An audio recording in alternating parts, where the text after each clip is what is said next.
بسم الله الرحمن الرحيم. الحمد لله والصلاة والسلام على رسول الله ومن والاه وبعد.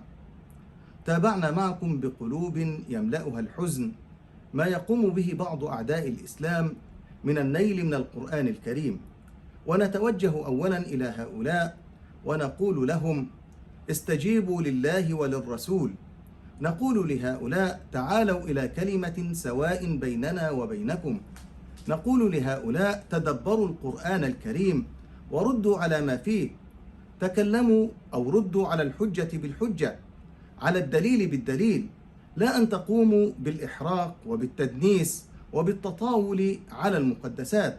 إن ديننا الإسلامي ينهانا أن ننال من مقدسات غيرنا، بل أن نسب آلهة غيرنا. قال الله عز وجل: ولا تسبوا الذين يدعون من دون الله فيسبوا الله عدوا بغير علم. فنطالب هؤلاء بأن يقرأوا القرآن الكريم وأن يفهموا ما فيه وأن يجادلون وأن يقارعون الحجة بالحجة.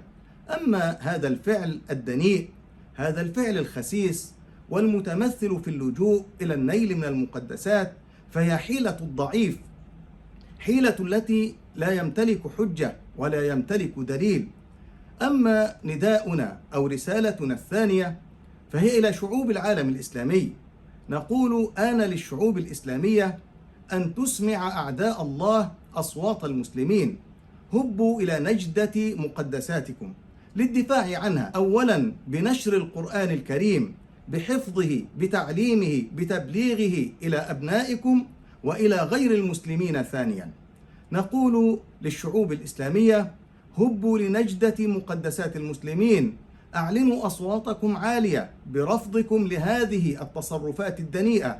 ناشدوا شعوب العالم، ناشدوا الحكومات الإسلامية، ناشدوا المؤسسات والمنظمات الدولية بأن تستصدر قوانين نهائية باتة تحرم المساس بالمقدسات الإسلامية وبغيرها من المقدسات، وأن تكون المقدسات خط أحمر. نقول للحكومات التي وقفت وقفة مشرفة: بارك الله فيكم، ولكننا نحتاج إلى المزيد. نقول لهم: واصلوا هذا الطريق. نقول لهم: إن المقدسات الإسلامية هي عنوان أمتنا، هي عنوان هويتنا. ينبغي علينا أن نزود عنها بالغالي والرخيص، ينبغي علينا أن ندفع عنها بكل ثمين، وأن نقول لأعدائنا: إن هذه الأمة الإسلامية لم ولن تموت، وإن فيها علماء، وإن فيها حكاما، وإن فيها شعوبا ينتفضون للحبيب محمد صلى الله عليه وسلم، وينتفضون لكتاب الله القرآن الكريم، ويقولون لأعداء الله: إن هذه الأمة لم ولن تموت، وإن رجالها وأبناءها ونساءها سوف يزودون عن القرآن الكريم. هذا وبالله التوفيق، والسلام عليكم ورحمة الله وبركاته.